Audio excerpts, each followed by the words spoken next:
Pemerintah pusat dan daerah saat ini tengah mengatur strategi menata pegawai di instansi pemerintah dalam melakukan percepatan transformasi pegawai non-aparatur sipil negara atau non-ASN.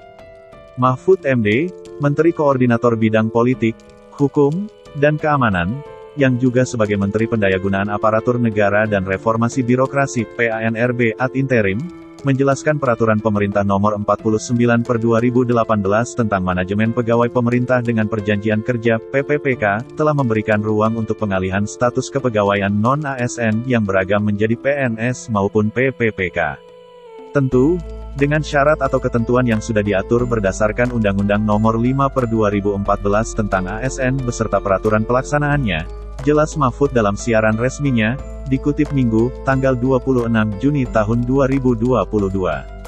Selain itu, pegawai non-ASN juga bisa diatur melalui skema alih daya atau outsourcing oleh pihak ketiga bagi yang kualifikasi tidak memenuhi syarat sebagai ASN.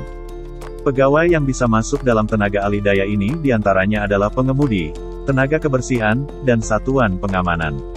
Skema ini dibuat untuk memberikan kepastian hukum, status kepegawaian, serta kepastian penghasilan. Menyusun langkah strategis penyelesaian pegawai non-ASN yang tidak memenuhi syarat dan tidak lulus seleksi calon PNS maupun calon PPPK sesuai ketentuan peraturan perundang-undangan sebelum batas waktu tanggal 28 November tahun 2023, jelas Mahfud. Mahfud mengatakan, bagi pejabat pembina kepegawaian (PPK) yang tidak mengindahkan amanat peraturan perundang-undangan dan tetap mengangkat pegawai non-ASN akan diberikan sanksi berdasarkan ketentuan peraturan perundang-undangan. Pengangkatan itu dapat menjadi bagian dari objek temuan pemeriksaan bagi pengawas internal maupun eksternal pemerintah.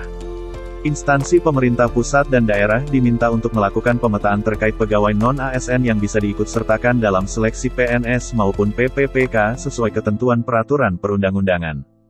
Salah satu sanksi bagi PPK atau kepala daerah yang masih melakukan perekrutan non-ASN, berarti yang bersangkutan dipandang tidak melaksanakan kewajiban sebagaimana pasal 67 huruf B Undang-Undang Nomor 23/2014 tentang Pemerintahan Daerah, yaitu menaati seluruh ketentuan peraturan perundang-undangan.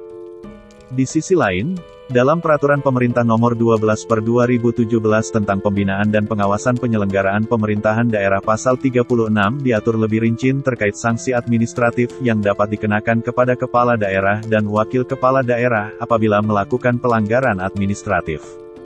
Berdasarkan ruang lingkup pembinaan umum tersebut, kepala daerah yang melakukan penolakan terhadap penghapusan pegawai honorer dapat dilakukan pembinaan oleh Menteri Dalam Negeri selaku pembina umum dalam lingkup kepegawaian pada perangkat daerah, jelas Mahfud. Namun sebelum dilakukan pembinaan perlu dilakukan klarifikasi kepada kepala daerah yang bersangkutan. Guru yang juga merupakan posisi yang banyak diisi oleh pegawai non-ASN. Tahun ini, telah diterbitkan Peraturan Menteri PANRB Nomor 20/2022 tentang pengadaan pegawai pemerintah dengan perjanjian kerja untuk jabatan fungsional guru pada instansi daerah tahun 2022. Peraturan tersebut memberi afirmasi bagi guru-guru non-ASN yang telah mengabdi selama 3 tahun. Tinggal kita mengeksekusi dan memberikan kesempatan pada guru honorer 3 tahun ke belakang untuk kemudahan seleksi, jelas Deputi Bidang SDM Aparatur Kementerian PANRB Alex Denny. Begitu juga dengan tenaga kesehatan yang nantinya akan diberi afirmasi.